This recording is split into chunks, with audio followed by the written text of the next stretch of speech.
আজ কবরে আমি বুঝা পালাইছি আমারে আল্লাহ এত আযাব দেয় এই জাহান্নামের ভিতরে জ্বলি রে আব্বাস জানা শুনি এত কষ্টের ভিতর দিয়ে আমার একটা দিন শুধুমাত্র সপ্তাহে একদিন সোমবারের দিন আমার এই হাতের আঙ্গুল দিয়া শাহাদাত আঙ্গুল দিয়া আমার আঙ্গুলের ভিতর দিয়া মধু বের হয় সুবহানাল্লাহ আল্লাহর নবী নূরের নবী গো আপনি নবী আমার জীবনের জীবন আল্লাহর নবী নূরের নবী গো আপনি নবী আমার জীবনের জীবন আমার নবীর সাহাবী হযরতে আলকামার হাদিসের ভিতরে উল্লেখ করা হয় বন্ধু আলকামার এই দুনিয়ার থেকে যখন বিদায় হয়ে যাইব বিদায়ের আগ মুহূর্তে আলকামার কালেমা পড়তে পারে না আরে আলকামারের জবান দিয়ে যখন কালেমা উচ্চারণ হয় না রে বন্ধু এই খবর আলকামারের স্ত্রী আলকামারের এই জবান দিয়া যখন কালেমা বের হয় না মনের কষ্টে নবীর দরবারে এই খবর পৌঁছায় আমার নবী কয়ে সাহাবীরা রে ও সাহাবীরা ও আবু বকর ওমর ও উসমান আলী ও বিলাল আর দেরি কইরো না রে বেলাল আমার সাহাবী হযরতে আলকামারে কিনা কালেমা পড়তে পারে না কালেমার তালকিন দিতে হয় ও বেলাল দেরি কইরো না আমার আলকামারের কাছে চইলা যাও আমার নবী কিছু সাহাবীদেরকে পাঠাইয়া দিলেন আলকামারের কাছে বন্ধুরা রে আমার আলকামারের ঘরের ভিতর যাইয়া দেখে আলকামার মৃত্যু সজ্জায় অথচ কালেমা পড়তে পারে না মান কানা লা ইলাহা ইল্লাল্লাহু ওয়া দাখালাল জান্নাহ আরে সেই ব্যক্তিটা কালেমা নসিব হইব না ওই ব্যক্তিটা তো জান্নাতের আশা করতে পারে না যেই ব্যক্তিটার কালেমা নসিব হইব সেই ব্যক্তিটা জান্নাতি এইবার আলকামার রে কানের ভিতরে মুখটা লাগাইয়া আমার নবীর সাহাবী কানে কানে কয় আলকামার ও আলকামার কালেমা উচ্চারণ করো গো তারপরে আলকামার যখন কালেমা পড়তে পারে না এক সাহাবী এইবার কানের কাছ থেকে মুখটা লাগাইয়া আর একটা সাহাবী কানের সাথে ঠোঁটটা লাগাইয়া তিনিও তালকিন দেয় তারপরেও কাজ হয় না আর এক সাহাবী বলে আলকামার ও ও আলকামার রে কেন তুমি কালেমা পড়ো না তুমি তো আমার নবীর সাহাবী এক সাহাবী কান্দে আর কয় আলকামার আমার নবীরে সচক্ষে দেখেছে গো আমার নবীর হাতে হাত রাইখা কালেমা পড়ছে আমার নবীরে আলকামার ভালোবাসছে আজকের ময়দানে আলকামার মৃত্যু সজ্জায় কালেমা পড়তে পারে না এটা তো সম্ভব না চলো যাই আমরা নবীর দরবারে খবরটা পৌঁছায়া দেই আল্লাহর নবী নূরের নবী গো আপনার চরণেতে হাজির হয়েছে আল্লাহর নবী নূরের নবী গো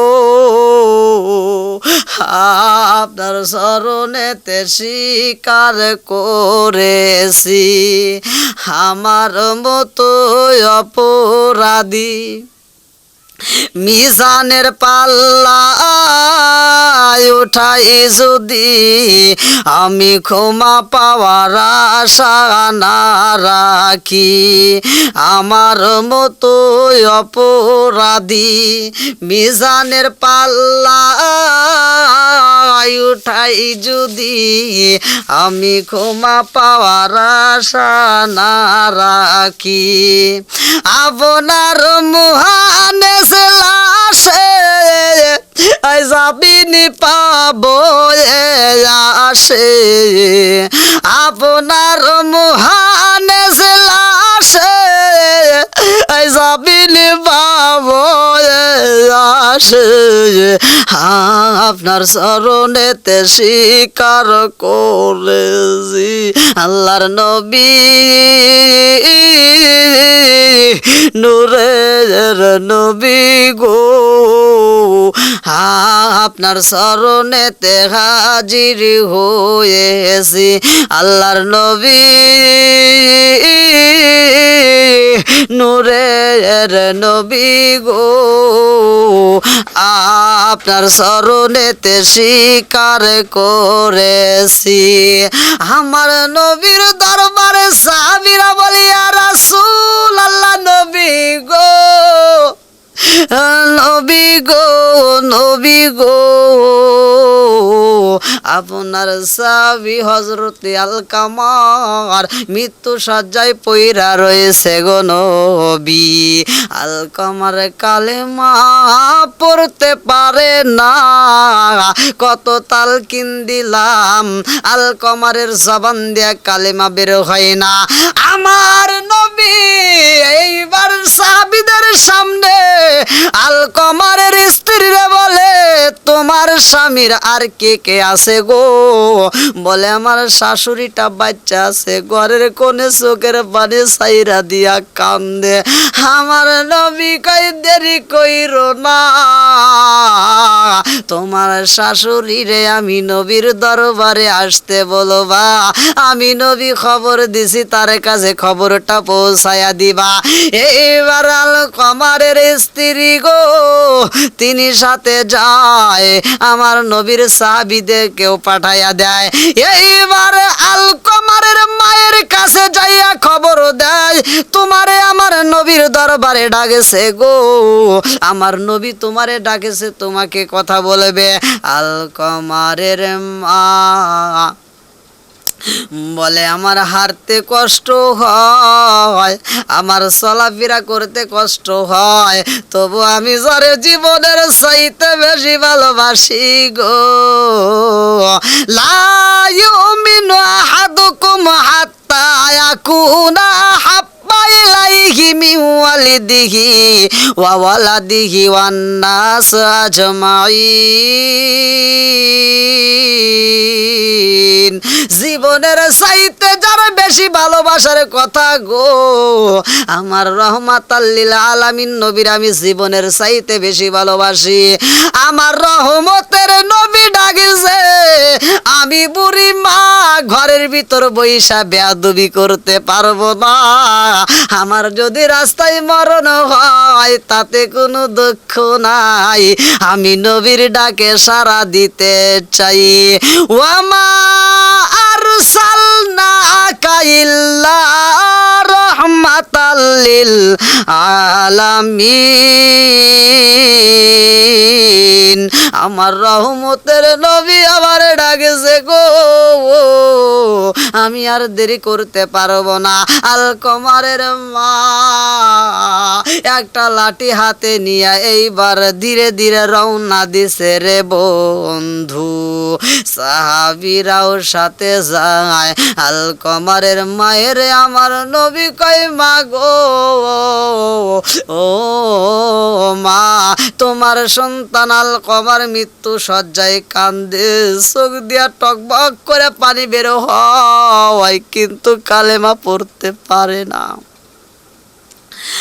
আমার নবী কয় মা তোমার আলকামার কালেমা পড়তে পারে পারে না। কারণটা কি? তুমি কি তোমার সন্তানের প্রতি কি তুমি বেজার আছো? তোমার সন্তান কি তোমারে কষ্ট দিছে নি?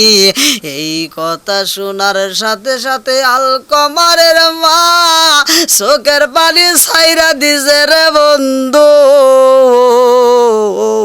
আলকমারের মা কান্দার কয় নবী গো, ও মায়ার নবীজি, আমার জীবন আপনার কদমে কুরবান হোক। ও মায়ার নবীজি, আমার আলকমার আমারে এতটা কষ্ট দিছে গো নবী। আমার আলকমার আমার এই পেটে একটা লাথি মারছে গো নবী। আমার আলকমার আমারে আঘাতি করছে এই পেটে যখন লাথি মারছে। ও মায়ার নবীজি, আজও পর্যন্ত আমি এই ব্যথার কথা বলতে পারি না। এখনো পর্যন্ত মাঝে মাঝে আমার এই পেটের ব্যথা জাগে গো নবী। আমি সইতে পারি না এই পেটের ব্যথার কথা, আমি কাউরে কইতে পারি না। আমার সন্তানটাই আমার এই কষ্টটা দিছে গো নবী। আমি আলকমার রে ক্ষমা করতে পারবো না। আমার নবী কয় মা গো, ও মা, তুমি আমার আলকমার রে মাফ কইরা দাও। আলকমারের মা চোখের পানি ছাইরা দিয়া কান্দার কয় নবী গো, ও মায়ার নবীজি, আমার জীবন আপনার কদমে কুরবান হোক নবী গো। আমার আলকমার রে আমি মাফ করব, কেমনে করব নবী গো? আমি পেটের ব্যথা আজও পর্যন্ত ঘরের ভিতর চোখের বালি বালায়া বালায়া কান্দি। নবী গো, নবী গো, নবী গো, আমি পেটের ব্যথা সইতে পারি না, কারো কাছে এই গোপন কথাটা কইতেও পারি না গো নবী। আমি আলকমার রে মাফ করতে পারবো না। আমার নবী কয় মা গো, ও মা, তুমি যদি মাফ না করো আমার আলকমার কালেমা পড়তে পারবে না। আলকমার যদি মৃত্যুর সময় কালেমা নসিব না হয়, আলকমার জাহান্নামে যাবে গো মা। তুমি কি এটা চাও? মা জননী কান্দে আর কয় নবী গো, নবী গো, নবী গো, আমি আলকমার রে তবুও মাফ করতে পারবো না। আমার আলকমার যদি জাহান্নামের আগুনে জ্বলে গো নবী, তারপরেও আমি তারে মাফ করতে পারবো না। আমার এত কষ্ট দিছে গো নবী। সন্তান হইয়া মায়েরে কষ্ট দিছে, এমন সন্তান কিন্তু বাংলার জমিনে রয়ে গেছে। অনেক সন্তান স্বার্থের কারণে মায়েরে কষ্ট দেয়, মায়েরে ধাক্কা দিয়ে চকির উপরে ফালাইয়া দেয়, মায়েরে ধাক্কা দিয়ে জমিনের উপরে ফালাইয়া দেয়। অনেক সন্তান বলে মায়েরে কাটটা যদি যমুনায় বাসায় দেয় তাও দুঃখ নেবে না। এক একজন এক একটা কথা দিয়ে মায়েরে কষ্ট দেয়। এমন সন্তানেরা মায়েরে যারা কষ্ট দেয়, আজ দুনিয়ায় তাদের একদিন নয় কাল, আজ নাই পশু, যেই কোনোদিন তাদের বিপদ আসবেই। যেই হাত দিয়া মায়েরে কষ্ট দিবি রে ভাই, ওই হাতে আমার আল্লাহ গজব দিয়া দিবে। যেই পা দিয়ে তুই মার মনে কষ্ট দিয়া দিছোস, মায়েরে আঘাত দিবি, ওই পাটায় আমার আল্লাহ গজব দিবে। এই দুনিয়াতেই তুমি বিচার দেখতে পারবা গো। মায়ে তোমারে মারতে পারে না, কারণ এই ক্ষমতাটা মায়ের নাই, কারণ মা তোমারে অতিরিক্ত ভালোবাসে। তুমি সন্তান হয়ে মায়ের গায়ে আঘাত করলা, তুমি সন্তান হয়ে মার মনে কষ্ট দিয়া কথা বললা গো, তোমার মতো বেঈমান সন্তান জীবনেও শান্তি পাইবা না। তুমি বিদেশি টাকা দিয়া ঘর করতে পারবা, নতুন বিল্ডিং করে ঘরের ভিতর বিবি নিয়ে ঘুমাইতে পারবা, খোদার কসম ওই ঘরের ভিতর তোমার শান্তি থাকবে না। তুমি 10 তলা বিল্ডিং করতে পারো, কোটিপতি হইতে পারো, মার মনে কষ্ট দিয়ে তুমি কোটিপতি টাকা হতে পারো, ওই কোটিপতি মালিক হয়েও তুমি শান্তি পাইবা না। আর যদি কোনো ব্যক্তি দিন আইনা দিন খাই গো, যদি 3 বেলার কাছে 2 বেলা খাবার খায়, মারে যদি মুখে হাসি ফোটাইতে পারে, ওই 2 বেলার ডাল ভাত খায়াও তার মনের ভিতর শান্তি পাওয়া যায়। এবার আলকমারের কথাটা ভালো করে শুনা নাও। আলকমার এইবার যখন কালেমা পড়তে পারে না, আলকমারের মা বলে আমি ক্ষমা করতে পারবো না। আমার নবী কয়, মা গো তুমি যদি আমার আলকমারে মাফ না করো রে মা, তোমার সন্তান জাহান্নামের আগুনে জ্বলবে। এইবার আলকমারের মা কয়, নবী গো জাহান্নামের আগুনে জ্বলুক আমার কোনো দুঃখ নাই, তবু আমি আলকমারে মাফ করতে পারবো না। ও মায়ার নবীজি, আমার আলকমার আমার এত কষ্ট দিছে নবী গো, সেই কষ্টের কারণে আমি আজও পর্যন্ত চোখের পানি পালাইয়া কান্দি, আজও পর্যন্ত সেই কষ্ট ভুলতে পারি না। আলকমারের মা যখন মাফ করবে না রে বন্ধু, আমার নবী কয়, বিলাল ও বিলাল আর দেরি কইরো না, যাও আমার আলকমার রে নিয়ে আসবা, আলকমার রে আগুনে পোড়াইতে চাই, এই মুহূর্তে তোমরা লাকড়ির ব্যবস্থা করো। এইবার নবী সাহাবীদেরকে বললেন, তোমরা লাকড়ির ব্যবস্থা করে পালাও, আমার আলকমার রে লাকড়ির উপরে দিয়া গো আগুন জ্বালায়া দাও। এইবার বিলাল যখন নবীর হুকুম পাইয়া গেছে, আর পিছনে তাকানোর মতো টাইম নাই, বিলাল চইলা যাই গো। এই দৃশ্য দেখা মা জননী একবার বিলালের দিকে তাকায়, মা জননী হযরতে বিলাল রাদিয়াল্লাহু আনহুর দিকে তাকায়, আবার আমার নবীর চেহারার দিকে তাকাই গো। একবার বিলালের দিকে তাকায়, আবার নবীর দিকে তাকায়, চোখের পানি ছাইরা দিয়া কয়, নবী গো আপনি কিসের অর্ডার দিলেন এই মুহূর্তে? বলে, আমার আলকমার রে আমরা এখন আগুনে পুরাইয়া দেব। মা জননী কান্দারে কয়, নবী গো ও মায়ার নবীজি, আলকমার রে আপনি কোথায় পুরাইতে যান?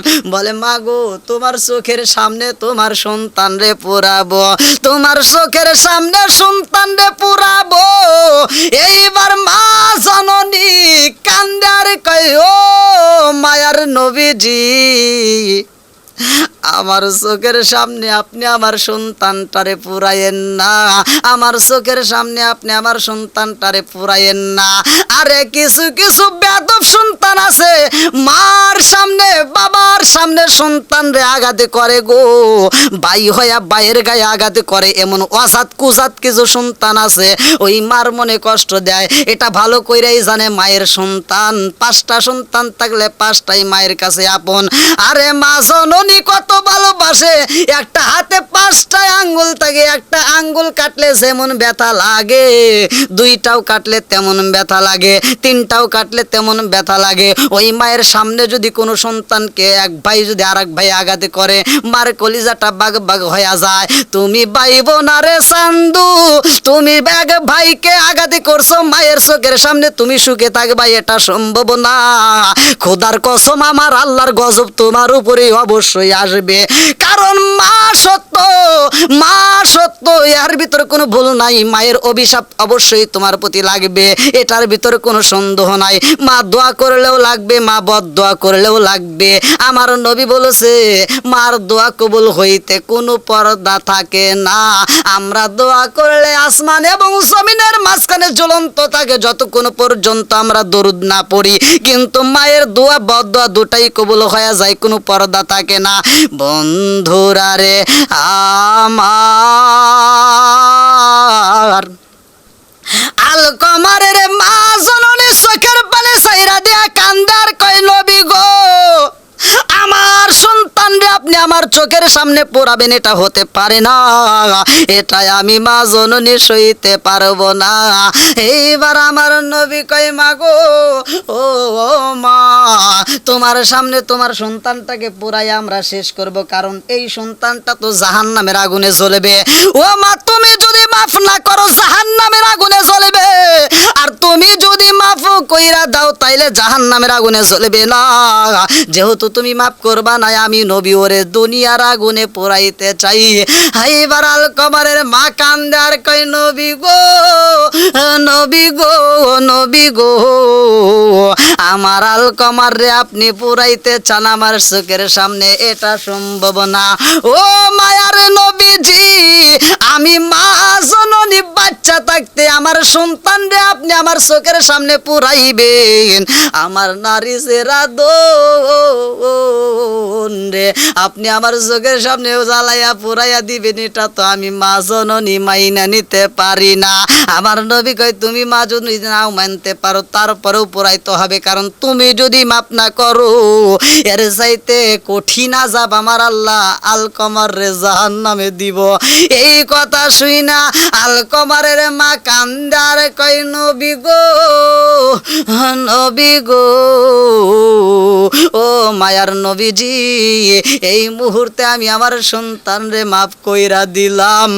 ও মায়ার নবীজি, আপনার সামনে এই মুহূর্তে আমার সন্তান রে আমি মা জননী মাফ কইরা দিলাম।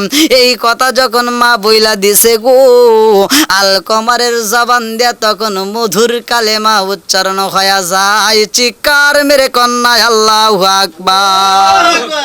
এই বেঈমান আবুল আহাব তিনি আমার নবীকে ভালোবাসছিল ছোটবেলায়। আমার নবীর জন্মের কথা শুনিয়া এই আবুল আহাব, আমি যে সূরাটা বললাম, যে সূরাটার তাফসীর আপনারা শুনতেছেন, ভালো করে শুনে নেন। এই আবুল আহাব আমার নবীর জন্মের সময় আমার নবীকে এতটাই খুশি করছিলেন, সেটা হলো আমার নবীর ব্যাপারে তার দাসী ছিল সুয়াইবা।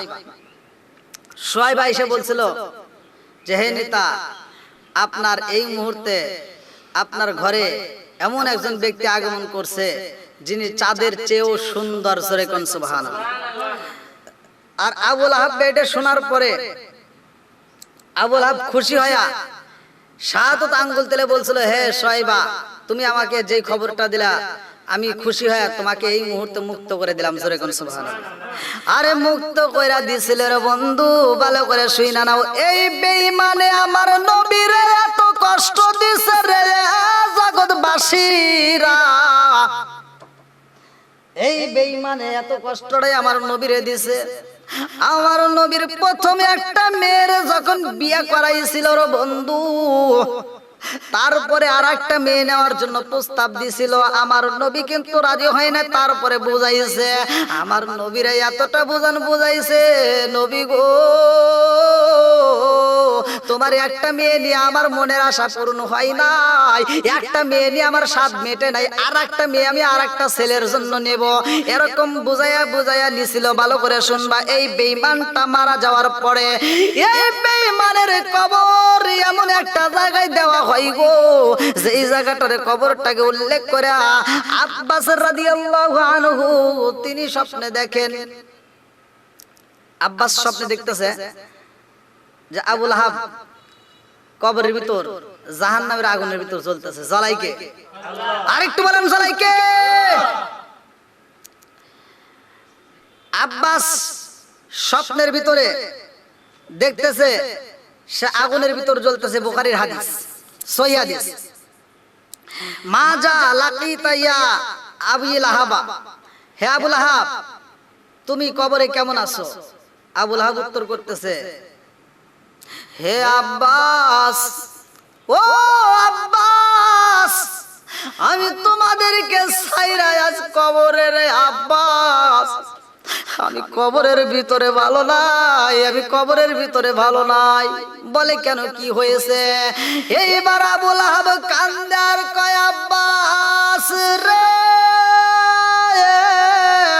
ও আব্বাস আমি ভালো নাই। আব্বাস বলে, মা জালাকি তাইয়া আবিল আহাব, কেন তোমার কি হয়েছে, কি হয়েছে, তুমি কবরে কেমন আছো? আব্বাসের দিকে তাকাইয়া আবুল আহাব কান্দার কয়, আব্বাস রে, আমি দুনিয়াতে নবীর সাথে বেয়াদবি করেছি, এই জন্য আমারে আল্লাহ এতটাই আযাব দিয়েছে। জাহান্নামের আগুনের ভিতরে জ্বলা পুরায় আমি ছাই হইতাছি রে, আমারে এক একটা সময় এক একটা শাস্তি দেওয়া হইতেছে, এই জ্বালা যন্ত্রণা তো আমি সহ্য করতে পারি না।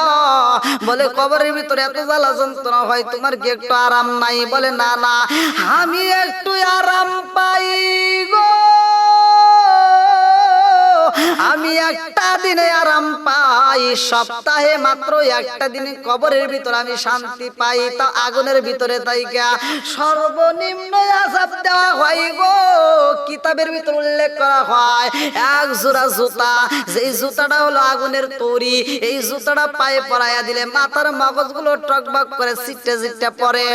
আরে আবু লাহাব কান্দার কয় আব্বাস রে, আব্বাস রে, আব্বাস রে, এই কবরের ভিতরে আমি শান্তিতে নাই, কবরের ভিতরে এত কষ্ট, এত দুঃখ, এত জ্বালা আমার পরাণের রইদ। কিন্তু আমি একটা দিনে একটু আরাম পাই, আমি মধু পান করতে পারি একটা দিনে। কোন ব্যক্তি কবরের ভিতরে একটা মানুষ, শুধুমাত্র একজন ব্যক্তিরে আমার আল্লাহ জাহান্নামের ভিতরে জ্বালায়, জাহান্নামের ভিতরে জ্বলা পুইরাও আবার মধু খায় একজন ব্যক্তি। এছাড়া আর দ্বিতীয় কেউ এরকম খাইতে পারে নাই, কেউ পারবেও না। জাহান্নামের ভিতরে জ্বলাও সে মধু পান করতে পারে সপ্তাহে একদিন। ওই ব্যক্তিটাকে ভালো করে আজকে আলোচনাটা শুই না নাও। আবু লাহাব কয় আব্বাস রে,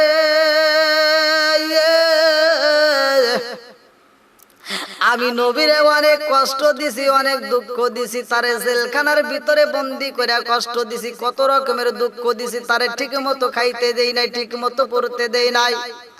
আমি নবীর বিরুদ্ধে সংগ্রাম করছি, নবীর বিরুদ্ধে কত ষড়যন্ত্র করছি গো।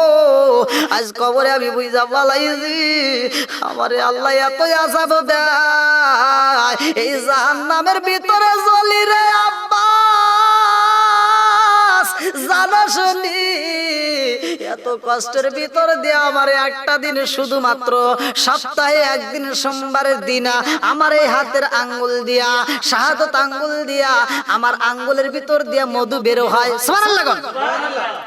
আমার হাতের ভিতরে একটা দিন সপ্তাহে একদিন সোমবারের দিন গো, সোমবারের সারাটা দিন আমার হাত দিয়ে মধু বের হয়, এই আঙ্গুল দিয়ে মধু বের হয়, সেই মধুটা আমি পান করি। আব্বাস কয় আবু লাহাব,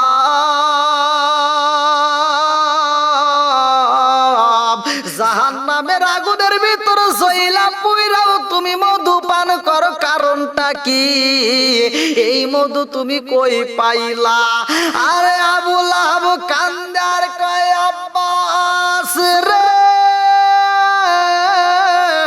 ও আব্বাস, এই জাহান্নামের ভিতর জ্বলা পুইরাও আমি মধু পাইয়ার একটা মাত্র কারণ, আমার ভাতিজা মুহাম্মদ যেই দিন দুনিয়ায় আইছে গো, সেই দিন আমার নবী আসার সময় কিছু অলৌকিক ঘটনা ঘটে গেছিল। যেই দিন মুহাম্মদ দুনিয়ায় আসবে গো, ওই দিনটা ছিল আলোকিত দিন, ওই দিনটাই আমি খুশি হয়েছিলাম সবচাইতে বেশি।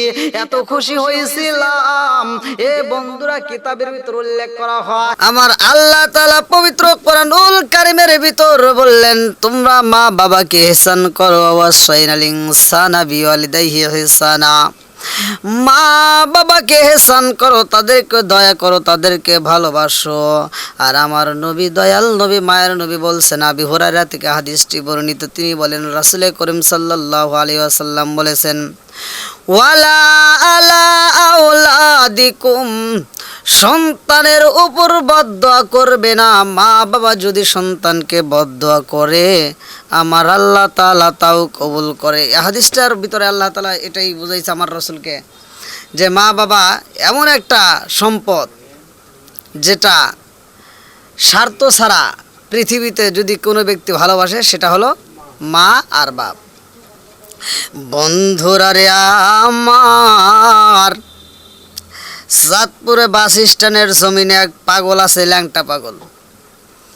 সে ইংরেজিতে কথা বলে, ইংরেজিতে লিখতেও পারে, এবং উনি ছিলেন অনেক সম্পদশালী ব্যক্তি। সে ৮০,০০০ টাকা বেতনে, প্রতি মাসে বেতনে চাকরি করত।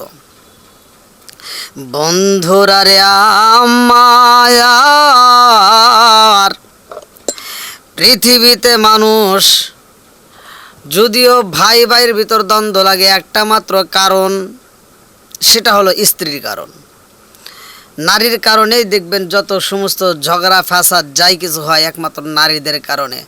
বাবা আদম আলাইহিস সালামের সন্তানের ভিতর ঝগড়া মারামারি হলো, দ্বন্দ্ব হলো, একটা ভাই আরেকটা ভাইকে হত্যা করলো, সেটাও নারীর কারণে। বন্ধুরা রে আমার, মা হারালে মা পাওয়া যাবে না, বাপটা হারালে বাপটা পাওয়া যাবে না। যদি দুনিয়াতে তুমি যত বিল্ডিং করো, যত সম্পদ অর্জন করো রে বন্ধু, ওই সম্পদে শান্তি পাওয়া যাবে না, ওই বিল্ডিং ঘরে শান্তি পাওয়া যাবে না যদি মা বাবার মনে কষ্ট দেওয়া হয়। আমার রসুল বলেছে, হুমা জান্নাতুকা ওয়া মা নারুকা, তোমার মা বাবা তোমার জন্য জান্নাত, তোমার মা বাবাই তোমার জন্য জাহান্নাম। সাতপুরের যেই পাগল ওলাকাবাসী বলে এই ব্যক্তিটা পাগল হওয়ার একটা মাত্র কারণ মায়ের অভিশাপ। আরে মা বাবাকে সেই ব্যক্তিটা কষ্ট দেয়, মা বাবা যদি কষ্ট পাই গো, মা বাবা যদি অভিশাপ দেয়, আমার আল্লাহর দরবারে সেটা কবুল হয়ে যায়। আমার রাসূল বলেছে, মা বাবা যদি দোয়া করে সেটাও কবুল, মা বাবা যদি বদদোয়া করে সেটাও কবুল। ওয়ালা আলা আউলাদিকুম, এজন্য সতর্ক করা হয়েছে মা বাবা যেন সন্তানকে বদদোয়া করে না। যদি করে ওটা আল্লাহর দরবার থেকে ফিরে আসে না, আল্লাহর দরবারে কবুল হয়ে যাইব। এই ভাইটা ল্যাংটা পাগল, এই পাগলটা শুধু পাগল ছিল না রে বন্ধু, টাকাওয়ালা ধনাঢ্য ব্যক্তি, ৮০,০০০ টাকা প্রতি মাসে ইনকাম করতো।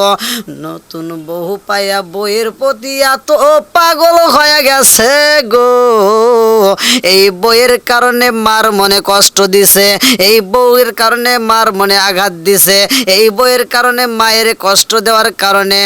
এ বন্ধুরা রে, এই মা জননী একটা দোয়া কইরা দিছে, আমার আল্লাহর দরবারে এমন ভাবে কবুল হয়ে যায়, ওই দোয়ার মাঝখানে কোনো পর্দা থাকে না, ওই দোয়াটা আমার আল্লাহর দরবারে সরাসরি কবুল হয়ে যায়। বন্ধুরা রে আমার,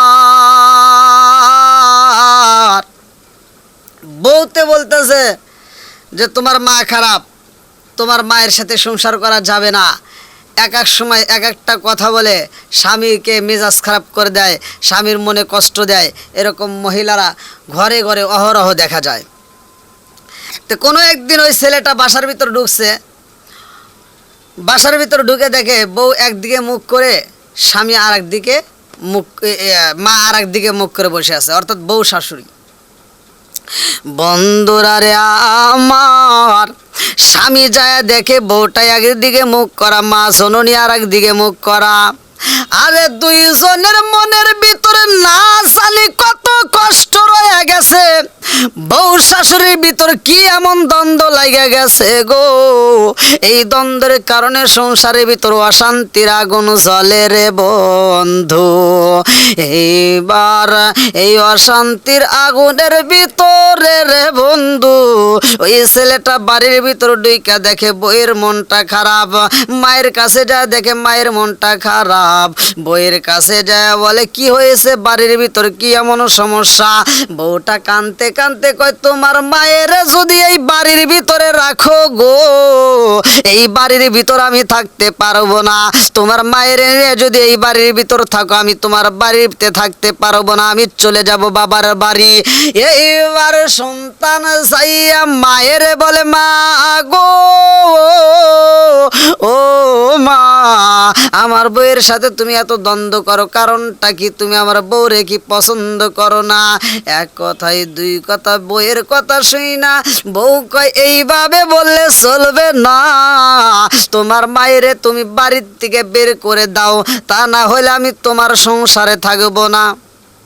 এই ছেলেটা, ওই এলাকার লোকজন বলছে যে ওই ছেলেটা একটা সাফল নিয়ে এসে মায়ের মাথায় একটা আঘাত করছে, আঘাত করার কারণে মায়ের মাথার থেকে রক্ত ফিলকে দিয়ে বেরোইছে, মায়ের মনে কষ্ট দিছে। এই সন্তান তো দুনিয়ায় শান্তি পাবে না গো, এই সন্তানটা কবরেও শান্তি পাবে না। আরে মা জননী কান্দে, মা মা এমন একটা সম্পদ গো, এই মা জননী এমন একটা সম্পদ যে স্বার্থ ছাড়া সন্তানকে ভালোবাসে। মা জননী কান্দে আর কয় বাবা রে, আমি তোরে এত ভালোবাসলাম, যে হাত দিয়ে আমাকে তুমি আঘাত করে আমার শরীর থেকে রক্ত ঝরাইলা, যে হাত দিয়ে তুমি আমার আঘাত করলা, ও বাবা জাননি তুমি যখন আমার পেটের ভিতরে ছিলা, ওই হাত দিয়ে আমার পেটের ভিতর কোনো একটা সময় যখন নাড়া দিতা, আমি মা জননী ঘরের ভিতর থাকতে পারতাম না। যেই পা দিয়ে তুমি আগায় আসলাই, আমার সামনে আইসা আমারে কষ্ট দিলা, ওই পা দিয়ে আমার পেটের ভিতর যখন লাথি মারতা, আমি মা জননী সইতে পারতাম না, আমি খাইতে বইতাম। আমি খাওয়ার সময় যখন তুমি পেটের ভিতর হাত দিয়ে একটা নাড়া দিয়ে গুতা দিতা, আমার পেটের ভিতর পেটের যন্ত্রণার কারণে আমি খাবার খাইতে পারতাম না। আমার আত্মীয় স্বজন মা বোনেরা বলতো বাতে খাস না কেন, আমি এই গোপন কথাটা গোপন রাইখা দিছি, কারো কাছে প্রকাশ করি নাই। তুমি আমার পেটের ভিতরে হাত দিয়ে আঘাত করেছিলাম, এই কথা না বলে আমি সবার সামনে বলেছিলাম আমার মুখের রুচি নয়, আমি খাইতে পারি না। এই বলে তাদের মাঝ থেকে বিদায় নিয়ে আমি ঘরের ভিতর রুমের ভিতর যাইয়া গো, আমি উপর হইয়া শুয়ে শুধু কান্দতাম, চোখের পানি ঝরাইতাম। ও বাবা, সেই হাত দিয়ে তুমি আমারে কষ্ট দিলা, আমার শরীর দিকে তুমি রক্ত ঝরাইলা, আমারে তুমি আঘাত করলা, এই বিচার আমি দুনিয়াবাসীর কাছে দেব না। দুনিয়াবাসীর কাছে দিলে দুনিয়াবাসী আমার বিচার করবে না, এই দুনিয়ার মানুষ আমার বিচার করতে পারবে না, কারণ দুনিয়ায় আমি বিচার দিলে আমার কেহই বিচার করার মতো কেহই নাই। ও বাবা, তুই আমারে আঘাত করলি, এই বিচার আমি দুনিয়াতে চাই না, এই বিচার দিলাম আমি মাওলার দরবারে, এই বিচার দিলাম আমি আল্লাহর দরবারে, এই বিচার আমি দিলাম আল্লাহর দরবারে, আমার আল্লাহ বিচার করবে, আমি দুনিয়ার বিচার চাই না। এই বলিয়া জনম দুঃখ নিবা, আরে রগত মাখা শরীর নিয়ে আরে বন্ধু চোখের পানি পালাইয়া ঘর ছেড়ে বিদায় হয়ে যায়। আরে জনম দুকুনি বা বিদায় হয়ে যায়, ওই সন্তানটা ওই রাতেরই বেলায় ঘুমাইতে যাই আরে বন্ধু, সকাল বেলায় আবল তাবল কয় আমার আল্লাহর নীলাকালা শুরু হয়ে গেছে। আরে মায়ের মনে কষ্ট দিছে বেঈমান সন্তান, আমার আল্লাহর নীলাকালা শুরু হয়ে যায় গো। এই সন্তানটা ঠিক মতো কারোর সাথে কথা বলতে পারে না, স্ত্রীরে চিনতে পারে না, পাড়া প্রতিবেশীরে চিনতে পারে না, পরনের পোশাকটা পর্যন্ত রাখতে পারে না, এইবার পাগলের বেশে দাঁড়ায়া যায়। সন্তানটা যখন পাগল হয়ে যায়, বাড়ির ভিতর স্ত্রীরে চিনতে পারে না, স্ত্রী কয় তুমি এমন হইলা কেমনি, এটা তো বুঝে আসে না। এটা আল্লাহর অভিশাপ।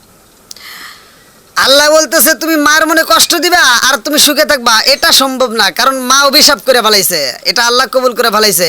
সেই অভিশাপের কারণে ছেলের সন্তানটা এখন পাগল হয়ে যায়, পরনের পোশাক রাখতে পারে না, স্ত্রীরে চিনতে পারে না।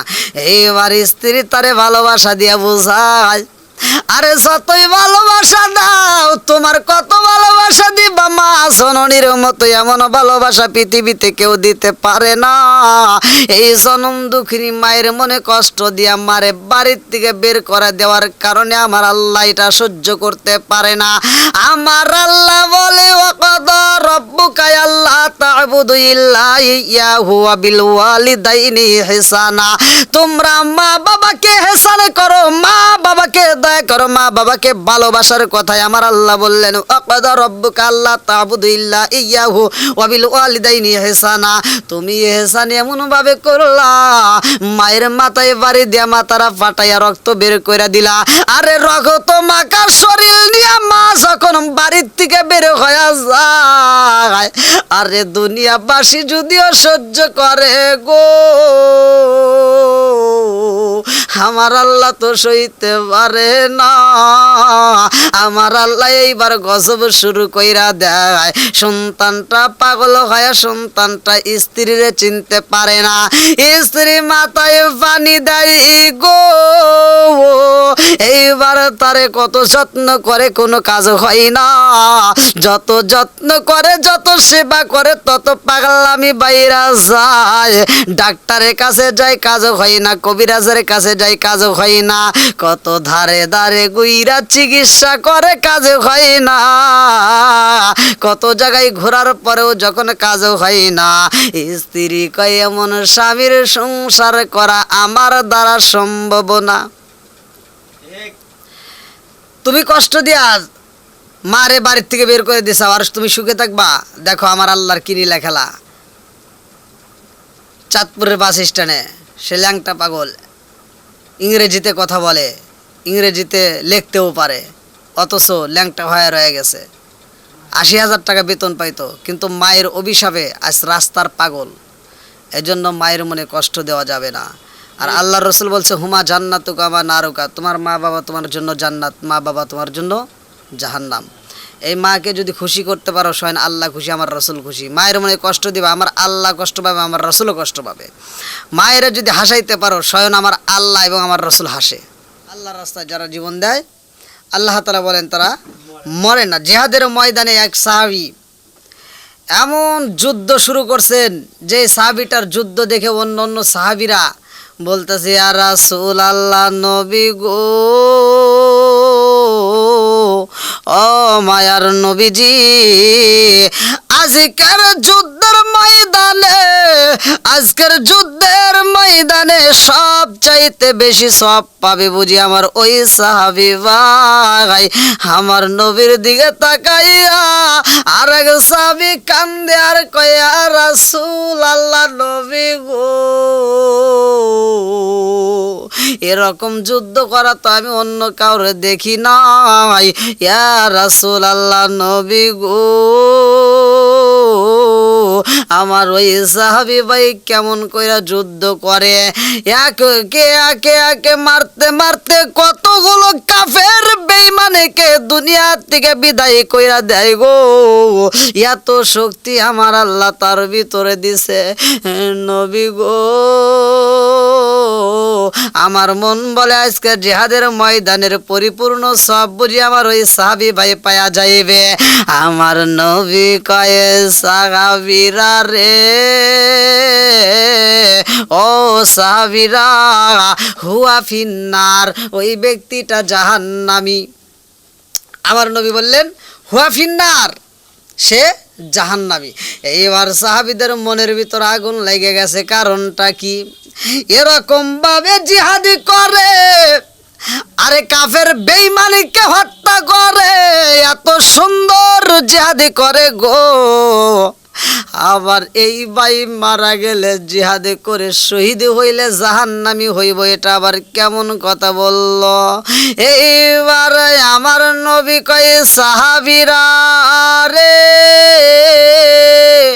ও সাহাবীরা, হুয়া ফিন্নার, ওই ব্যক্তিটা জাহান্নামী। এইবার সাহাবীরা চিন্তা করলো কারণটা কি? যেই ব্যক্তিটা এত সুন্দর করে জিহাদে করে, যেই ব্যক্তিটা কাফের বেঈমানকে মারতে মারতে অনেকগুলো কাফের বেঈমানকে দুনিয়ার থেকে বিদায় করে দেয়। এইবার সাহাবীরা লক্ষ্য করে আমার নবী যা বলেছে দেখি কেন বলল। এইবার সাহাবীরা লক্ষ্য করে তার যুদ্ধের ময়দানের দিকে তাকাইয়া তাকাইয়া ওই জিহাদি ব্যক্তিকে দেখতেছে। কারণটা কি? এইবার জিহাদ করে গো, মনের মতো কইরা জিহাদ শুরু কইরা দিছে। কতগুলো কাফের বেঈমানকে দুনিয়ার থেকে বিদায় করে দেয়, কচু কাটা করতেছে ময়দানে। এইবার এত পাওয়ারফুল ব্যক্তির দিকে তাক তাকাইয়া আর এক সাহাবী দৌড়ায় আইসা কয় ইয়া রাসূলুল্লাহ নবী গো, ও মায়ার নবীজি। ওই সাহাবী ভাই এমন ভাবে যুদ্ধ করে গো নবী, একাই অনেকগুলো কাফের বেঈমানকে দুনিয়ার থেকে বিদায় করে দিছে, হত্যা করেছে। ইয়া রাসূলুল্লাহ নবী গো, ও মায়ার নবীজি, জীবনে কত জিহাদের ময়দানে আমি অংশগ্রহণ করছি গো নবী, এরকম তো জিহাদে করা দেখলাম না। আমার এই ভাই এমন ভাবে জিহাদ করে গো নবী, তার কাছে তো বেঈমান রাগায়া সাহস পাই না, যারা আগায় তারাই তো শেষ হয়ে যাইতেছে। এই যুদ্ধের ময়দানে যতগুলো শহীদ সব হয় গো নবী, আজকের ময়দানে বুঝি আমার মন বলে আমার ওই সাহাবী ভাই বুঝি বেশি সব পাইবে। আমার নবী তখন বললেন হুয়া ফিন্নার, না না না, সে জাহান্নামী। এইবার যুদ্ধ করতে করতে কতক্ষণ করেছে রে বন্ধু, অন্য অন্য সাহাবীরা তার দিকে লক্ষ্য করে আমার নবী কেন বলল সে জাহান্নামী। এইবার যুদ্ধ করতে করতে এক পর্যায়ে কাফের বেঈমান এমন একটা বন্ডম তীর মাইরা দিছে রে বন্ধু, ওই সাহাবীর শরীরে যখন বন্দম তীরটা লাইগা যায়, এইবার জমিনের মধ্যে পইরা গেছে গো। আবার উঠে আবার জিহাদ শুরু কইরা দিছে, কিন্তু এমন একটা তীর লাগছে রে ভাই, যেই তীরের যন্ত্রণা আর সইতে পারে না, এই আঘাতের যন্ত্রণা সইতে পারে না, জ্বালা যন্ত্রণা সহ্য করতে পারে না। এইবার জিহাদের ময়দানে আর জিহাদ করবে এমন ক্ষমতা তার ভিতরে নাই, দুর্বল হয়ে পইরা গেছে, এত জ্বালা যন্ত্রণা আর সহ্য করতে পারে না। এইবার সেই ব্যক্তিটা কি করলো, ওই ব্যক্তিটার দিকে তাকায়া তাকায়া সব সাহাবীরা দেখে গো, ওয়ালা তাকুলু লিমাই কুতালু ফি সাবিলিল্লাহি আমওয়াত বাল আহইয়া। এইখানে বলা হয়েছে যারা আল্লাহর রাস্তায়, ওয়ালা তাকুলু লিমাই কুতালু, যারা আল্লাহর রাস্তায় জীবন দেয় তারা মরে না, তারা জীবিত, তারা জীবিত। এইবার অন্য অন্য সাহাবীরা তাকায়া দেখে আমার ওই সাহাবী ভাই বুঝি আজ শহীদ হয়ে যাইব রে, আর কিছুক্ষণের ভিতরেই বুঝি শহীদ হয়ে যাইব, আর কয়েকটা মিনিট গেলে বুঝি শহীদ হয়ে যাইব। কিন্তু এই সাহাবী তীরের আঘাত সইতে পারে না রে ভাই, এই জ্বালা সইতে পারে না। এইবার ওনার হাতে একটা তরোয়াল ছিল, এই তরোয়ালটা মাটিতে গাইরা, তরোয়ালের পাছাটা মাটির ভিতর গাইরা, এই পাছাটা মাটির ভিতর গাইরা তরোয়ালের আগাটা উপর দিকে রাইখা ওই সাহাবীটা তরোয়ালের উপরে ঝাঁপ দিয়া গো নিজের বুকের ভিতর কলিজার ভিতর নিজে তরোয়ালটা ঢুকাইয়া জমিনের ভিতর পইরা গেছে। আরে আমার নবী কয় সাহাবীরা রে, ও সাহাবীরা তোমরা আমারে প্রশ্ন করলা, এইবার উত্তরটা তোমরা দেখা নাও। তোমরা আমারে প্রশ্ন করেছিলে আজকে জিহাদের ময়দানের পরিপূর্ণ সব বুঝি ওই সাহাবীটা পাবে। ও সাহাবীরা তাকায়া দেখো, আজকের ময়দানে ওই ব্যক্তিটা হুয়া ফিন্নার, সে জাহান্নামী হয়ে গেছে। এইবার আর একটা সাহাবী কয় নবী গো, সে তরোয়ালের উপরে যদি ঝাঁপ না দিত নবী, আর অল্প সময়ের ভিতরে সে বুঝি শহীদ হয়ে যাইত। আমার নবী কয় সাহাবীরা রে, আর অল্প সময় যদি সে ধৈর্য ধারণ করত সে শহীদ হয়ে যাইত। ইন্নাল্লাহা মাআ মা'আস-সাবিরিন। সে যদি ধৈর্য ধরতো আমার আল্লাহ তার সাথে থাকতো, সে শহীদ হয়ে যাইতো। এই ধৈর্যটা না ধরার কারণে সে তরোয়ালটা মাটিতে গাইরা গো তরোয়ালের উপরে ঝাঁপ দিয়া নিজে আত্মহত্যা কইরা ফালাইছে। এই আত্মহত্যাকারী এই ব্যক্তিটা জান্নাতে যেতে পারবে না, হুয়া ফিন্নার, সে জাহান্নামী হয়ে গেছে। যদিও জিহাদি করছে গো, জিহাদি করার পরেও যেহেতু আত্মহত্যা করছে, এই জন্য সে জাহান্নামী হয়ে যাইব। এই বন্ধুরা রে, দুনিয়াতে যতই বিপদে পড়ো না কেন রে ভাই, আমার নবী বলেছে আত্মহত্যা করা যাবে না। আমার নবী বলেছে তিনটা কথা নিষেধে কইরা দিছে। তার ভিতরে আপনারা 1 নম্বরে, যদি কোনো ব্যক্তি বিপদে পইরা যায়, অনেক মানুষ বলে, বিপদে পড়ার পরে অনেক মানুষ বলে যে আমি যদি বেঁচে না থেকে আমি যদি মরে যাইতাম, আমার বাঁচার চেয়ে মরাই ভালো। এই কথা যারা বলে, আল্লাহ রাসূল বলছে, এই কথা যারা বলে, লা আদু আলা আনফুসুকুম, যেই ব্যক্তিটা বলে আমার বাঁচার চেয়ে মরাই ভালো, এইরকম বদদোয়া নিজের জন্য যেন কোনো ব্যক্তি না করে, এটা করা যাবে না।